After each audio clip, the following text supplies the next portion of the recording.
أعوذ بالله من الشيطان الرجيم. بسم الله الرحمن الرحيم. Assalamu alaikum wa rahmatullahi wa barakatuh. Muhtaram Müslüman kardeşler. Bizden indi mene Ramazan ayları tamam buldu. Ramazan ayında yıldan yıl bizden iftar meclisleri, ağız aşı meclisleri masштабlı көп itip urun ala başladı. Hem indi aytırga kerek bir көп kişiler anı ötkereler, hatta kişiler gine tugul mescitlerde ötkeru digen bir şunday moda deb aytsang da indi kirib ketdi. Dersin aytkanda haligi vaqtda, masalan, Sovet yıllarında, ona kadar gidedir belki mescitte kişi ağız açtırу degan narsani biz bilmey işitmeydik. Endi mana hazır mescitlerde de uyushtirila başladı. Albatta bunun joyli o'ng'ayli yoqlari bor. Majlis uyushtirga tilagan kishi mescitda, masalan, naqshasini biri, kishilar endi unda azirlilar, o'zining uyine kishining mashaqqati ishi kirmey, qo'noqlarni shundagina chaqiradi, kelib motorgina qo'noq bo'lib o'tiradi. Daxatlanib dua qilib ketib bora. Bir qaraganda joyli ayber. Ham endi masjidlarga da qulay ayber. Masjidga kishi kela, namoz o'qirga bo'lmasa, ashrga gina bo'lsa da, masjidga kishi kela, shunda endi diniy so'z, Qur'on so'zi eshitib keta. Shunga ko'ra o'zine ko'ra uning foydali yoqlari bor. Albatta endi idagi majlislarni da o'tkazishga tirishirga kerak. Kafedagina, masjiddagina tugul, chunki ida o'tkazilgan majlisning istama savoblari bo'la. Birinchidan iga qo'noq kira. Peygamberimiz sallallahu aleyhi ve sellem aytdi, iga qo'noq kirmaganda farishtalar da kirmaydi. Ikkinchidan, iga qo'noq kirib, uyingga duo qilib chiqib ketadi. Bu endi shulay qo'noqning duosini olu degan so'z. Shulay ishinde Qur'on o'qila. Demak, Qur'onda shusha negizga o'qila, shushunda farishtalar kela, shushunda barakat inga, tinchlik inga degan so'z. Shunga ko'ra endi shu kishilar bilan qo'noq bo'lu, ular bilan birga aralashuv, o'tiruv, ularni o'z uyingga kirituv, bu shulay o'z shiratında endi sen o'zingga ular bilan yaqinayu aralarni nig'itib bo'lib sanala.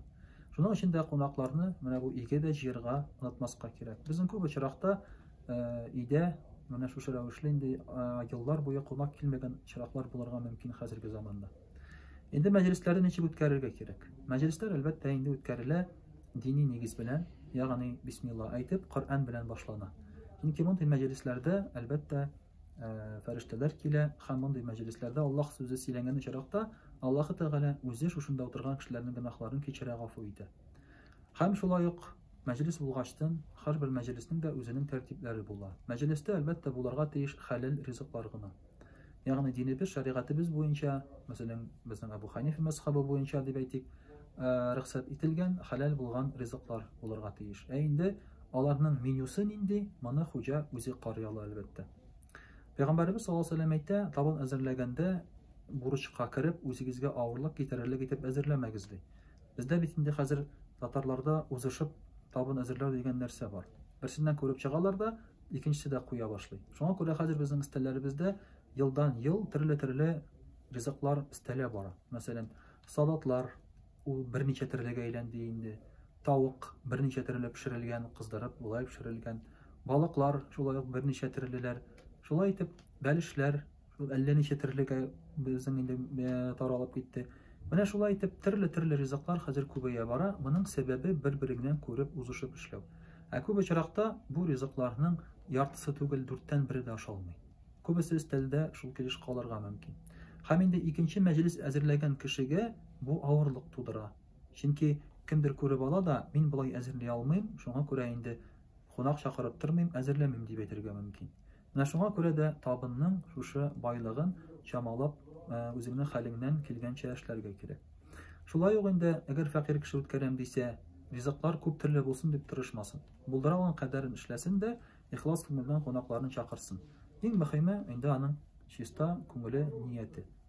Mecliske kelgen vakitte elbette şuşu mecliske kimdir kuşteneş bilen de kelirge mümkün.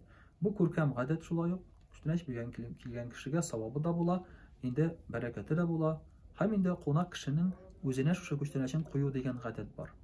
Ne uchun olay ishlana? Bu endi shariat bo'yicha bizning tag'ayin tegi qadg'i etilgan so'z tugul, ammo ne uchun shulay ishlana? Kishi bitinde bir narsa olgan vaqtda o'zi tilagan aybirni ola. Ko'zi tushgan aybirni, oshisi kelgan aybirni. Shunga ko'ra endi uning o'zining oldina o'zinligini qo'ysang, uning ko'ngli bo'la albatta. Qo'noqning endi shulay aytib, sen ko'ngilin ko'ra turgan bo'lasan. Endi shu rizqlar aşalıp bitkenden so'ng deb aytdik. Shulay tabın altında o'tirganda o'zining tartiblari bor. O'z-o'zini tutuv odatiy tartibi deb aytganda Пәйгамбәрбез саллаллаху алейһи ва сәллям әйтә: "Бисмилла әйтеп ашарга ди, алдыңдагыны гына ашарга ди, тегендә монда үрелеп утырмаска." Инде төрле ризыклар төрле урынга куелган булса, монда үрелеп алудан бернинди зыян юк. Шулай ук кыстауга килгәндә, шулай безнең халкыбыз бик кыстарга яраталар. Әйдә, аша дип инде. Әлбәттә, кыстау бик күркәм әйбер, бигрәк тә оялчан кешеләр килсә, әмма инде артыгы да кирәк түгел. Кай вакытта сәгать ярым буе бер туктамый шуны әйтеп торгаштан, кешенең инде уңайсызлана башлый. Чөнки тамак туйганнан соң ашарга ярамый безнең динебездә. Һәм син кешене инде гынахка кертергә мөмкинсең, бу инде хәрам булырга мөмкин, туйганнан соң ашау бу кеше өчен. Шулай ук инде мәҗлесләр тамам булгач, күп очракта хәзер шушы табыннан ризыкны биреп җибәрәләр.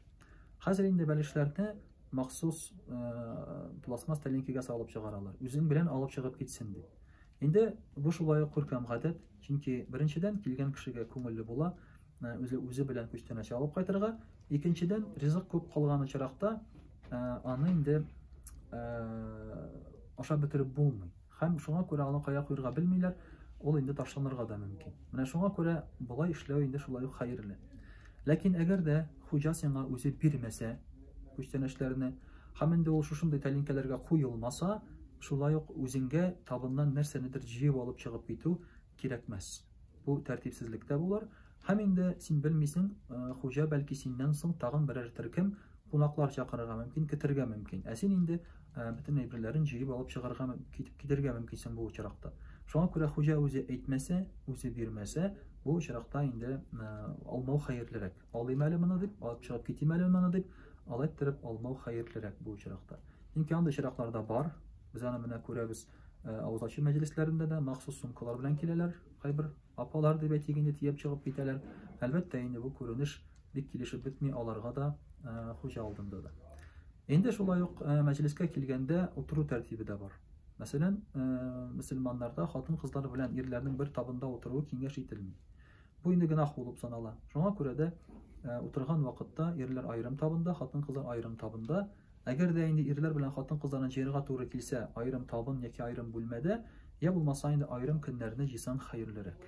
Элек шулай булганда ул, элек ирләр табынында мулла укыган, хатын-кызлар табынында абыстайлар укыган.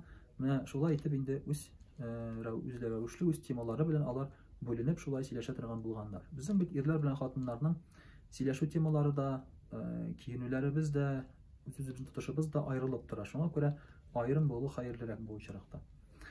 Инде киемгә килгән вакытта, әлбәттә, ирләр инде безнең гадәттә шәригатькә туры килерлек итеп киенәләр, ачык йөрмиләр, әмма хатын-кызлар белән проблема килеп туа.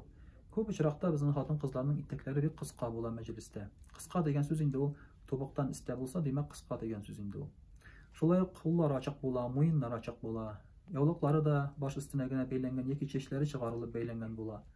Менә бу хәүрәтнең берәр җире ачык торса, бу мәҗлескә фәрештәләр килми. Алар оялалар мондый мәҗлестә килергә, утырырга. Шуңа күрә инде фәрештәләр килмәгәчтен бик күп бәрәкәттән без колак кагабыз дип әйтик шушы очракта. Шуның өчен дә хатын-кызларга киенеп йөрү ул бик кирәк әйбер. Инде кай вакытта хатын-кызлар үтә күренмәле күлмәкләрдә киеп киләләр, анда очракларда бик күп. Бу очракта да инде ул киенмәгән булып санала. Менә шуңа күрә хатын-кызларга киемгә игътибар итәргә кирәк. Инде кай вакытта абыстайлар менә тырнакларыгыз буялган дип тә сүгәләр. Тырнак буяу чыннан да ул безнең гадәт түгел, мөселманнар гадәте түгел ул. Тырнакларын буй торган булганнар төрле фикер буенча кызылга буяганнар, кай вакыт хатын-кызлар ансында да бөтен бармакларын түгел, күрен вакытында. Ягъни ирләренә хәбәр итәр өчен күренмәләре башланды дип, теге артык сырау булмасын, бәйнәлеп йөрмәсен дип, шуның өчен эшләнгән әйберләр. Бүгенге көндә инде аны кем тели шул инде буяп йөриләр. Алай гына түгел, истәмә тагын әле тырнак өстенә ябыштыралар ясалма тырнакларда. Болай итү шулай ук безнең шәригать буенча катгый тыела. Монда тәһарәт тәдрис булмый бу очракта бу кешеләрнең. Һәм инде бу тырнакларны үстереп йөрү бу вахшиләргә охшау була, хайваннарга охшау була. Чөнки ерткыч хайваннарның тырнаклары озын. Алар үзләренә корбан ризык тоталар шул рәвешле инде. Монда да хатын-кызлар шуларга охшап калалар. Һәм инде шулай ук Пәйгамбәрбез саллаллаху алейһи ва сәллям әйтә, озын тырнак астында шайтаннар яши ди. Шуңа күрә тырнак узынрак булган саен инде аның астында шайтаннар да күп була. Бу абыстайлар уйлап чыгарган әйбер түгел. Кай вакытта бәйләнәләр дип теге зарланалар, әмма аның үзенең менә шушындый таләпләре бар. Бу инде мәҗлескә килгәндә әлбәттә син аны эзеп ташламыйсың инде шулай бит, ләкин абыстай әйтеп куйса да ачуланмаска кирәк. бу инде мөселман кешесенә туры килә торган әйбер түгел. Мәҗлесләр вакытында да, гомумән көндәлек тормышта да. Шулай ук инде әлбәттә һәрбер нәрсәнең үз вакыты була. Мәҗлестә утырган вакытта да инде вакытын бик чамаларга кирәк, көн утырып булмый шулай бит. Үз вакытында китә дә белергә кирәк, чөнки хуҗа инде ул ярар китегез дип куып чыгара белми. Шуңа күрә матур рәвештә генә инде китеп бару шулай ук бу әдәп, тәртипкә керә торган әйберләр. Инде садакага килгәндә, кайбер мәҗлесләрдә садакалар тараталар. Күп мәҗлестә хәтта кайбер абыстайлар инде садака таратырга кирәк түгел, бу дөрес әйбер түгел дип тавыш чыгара башладылар. Беренчедән, садака биргән кешегә бер вакытта каршы төшәргә кирәкми.